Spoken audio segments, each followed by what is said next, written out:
Okay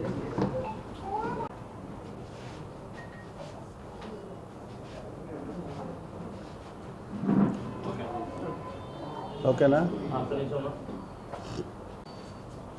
मेरा phone वही निकाल कर रखो हो मैं तेरा इसमें ఇప్పుడు చంద్రబాబు నాయుడు గారు ఆయన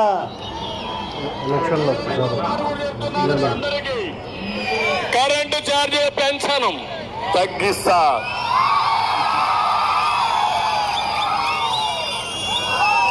తగ్గించావా లేదా? జగన్ రెడ్డి పెంచాడా తగ్గించాడా? ఎన్నిసార్లు పెంచాడు? 8-9 సార్లు పెంచాడా? ఇప్పటికి 8, రేపు ఎల్లుండి 9. నెల నెల బాధుడే బాధుడు, నడ్డి ఇరిగిపోయే బాధుడు. పెట్రోల్ డీజిల్ పెరిగిందా లేదా? పెరుగుతూనే ఉందా లేదా? నిత్యావసర వస్తువుల ధరలు పెరిగాయా లేదా? మళ్ళీ ఇవన్నీ కంట్రోల్ కావాలంటే ఎవరు రావాలి తమ్ముళ్ళు? తప్పకుండా చేస్తా, వినూత్నమైన ఆలోచనతో వస్తా.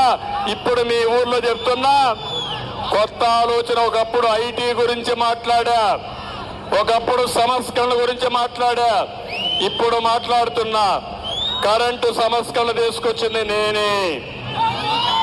2000 సంవత్సరంలో తీసుకొచ్చి 2004 మిగులు కరెంటు చేశాను. ఈ రోజు నేను ఆలోచించేది, ఎండతో కరెంటు వస్తుంది, సోలార్ నేనే తీసుకొచ్చా. 14 రూపాయలు ఉండే కరెంటు 2 రూపాయలకు వచ్చింది. ఆ రోజు చెప్పి ₹1.50 వస్తుందని. కరెంటుతో, ఎండతో కరెంటు ఉత్పత్తి చేసుకుంటే, అదే మరి గాలితో కరెంటు ఉత్పత్తి చేసుకుంటే, నీళ్లతో కరెంటు ఉత్పత్తి చేసుకుంటే, పంప్డ్ ఎనర్జీ ద్వారా తమ్ముళ్ళు 2 రూపాయలకే కరెంటు వస్తుంది. 2 రూపాయలు కాకపోతే 2.5 రూపాయలు, 3 రూపాయలు అవుతుంది. ఇది కానీ మీ కార్లన్నీ కానీ ఎలక్ట్రికల్ కార్లు మార్చుకుంటే, స్కూటర్లన్నీ ఎలక్ట్రికల్ స్కూటర్లు మార్చుకుంటే, లేకపోతే ఈరోజు చూస్తుంటే బాబు షూరిటీ వీరబాదుడు గ్యారంటీగా పాలన కొనసాగుతుంది. ఎన్నికల ముందు విద్యుత్ ఛార్జీలు పెంచనని చెప్పి రాష్ట్ర ప్రజలకందరికీ వాగ్దానం ఇచ్చి, మరి అధికారంలోకి వచ్చిన తర్వాత మరి ఈరోజు హామీలన్నీ కూడా తొంగులో తొక్కి, మరి ఈరోజు ఈ 6 నెలల కాలంలో ట్రూ-అప్ ఛార్జీల పేరుతో 2 పర్యాయాలు విద్యుత్ ఛార్జీలను పెంచిన ఘనత మరి ఈరోజు ఈ కూటమి ప్రభుత్వాన్ని. రెండో విడత కింద 9,412 కోట్ల రూపాయలు మరి ఈరోజు ట్రూ-అప్ ఛార్జీల పేరుతో ప్రజల మీద భారం మోస్తూ, మరి ఆ భారాన్ని కూడా మరి డిసెంబర్ 1వ తేదీ నుంచి అమల్లోకి వస్తుందని చెప్పి కూడా చెప్పడం జరుగుతుంది. మరి ఈ 2 విడతల్లో పెంచిన విద్యుత్ ఛార్జీలు ఎంతంటే సుమారుగా 15,485 కోట్ల రూపాయల భారాన్ని ఈరోజు రాష్ట్ర ప్రజలపై మోపిన ఘనత మరి ఈ ప్రభుత్వాన్ని చెప్పి కూడా ఈ సందర్భంగా తెలియజేసుకుంటున్నాను. చంద్రబాబు నాయుడు అనే వ్యక్తి ప్రజల్ని ఏ విధంగా మోసం చేస్తాడు, ఎన్నికల ముందు ఏమేం మాటలు మాట్లాడతాడు, మరి ఎన్నికలు అయిపోయిన తర్వాత తన అవసరం తీరిపోయిన తర్వాత ఏ రకంగా మాటలు మారుస్తాడనేది ప్రజలందరూ కూడా ఇవాళ గమనిస్తున్నారు. ప్రజలను మోసం చేసే దాంట్లో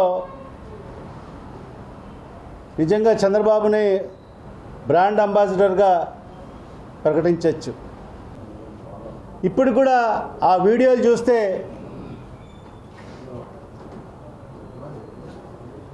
తెలుగుదేశం పార్టీ నాయకుడు ఒకడు సైకిల్ తొక్కుంటూ ఏ వీధిలోకి వెళ్ళినా కూడా ఏ ఇంటికాడ ఆ సైకిల్ నిలబెట్టడము, చిన్నపిల్లలు ఉంటే 2-3 చిన్నపిల్లలు ఉంటే నీకు 15,000 నీకు 15,000 నీకు 15,000 అని చెప్తూ మరి అక్కడే ఒక 18 ఏళ్ళు నిన్న మహిళలు ఉంటే మీకు 18,000 మీకు 18,000 అని చెప్పి,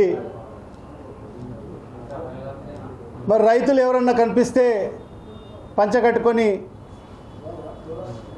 నీకు 20,000 నీకు 20,000 అని చెప్పి సంతోషమా అని చెప్పి ఈ రకంగా ఎన్నికల ప్రచారం చేయడం జరిగింది.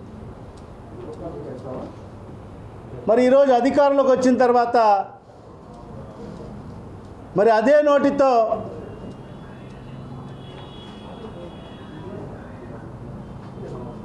శాసనసభ సాక్షిగా చూస్తుంటే చాలా భయం వేస్తుంది. ఈ రాష్ట్ర ఆర్థిక పరిస్థితి చూస్తుంటే చాలా భయం వేస్తుంది. ఏ రకంగా ఈ హామీలు అమలు చేయాలి అని డైవర్షన్ పాలిటిక్స్ మాటలు మాట్లాడుతున్నాడు. నేను ప్రపంచానికి పాఠాలు చెప్పాను. నేను ఆర్థిక రంగంలో నాకు మించిన వాడు లేరు. నాది 40 ఏళ్ళ ఇండస్ట్రీ.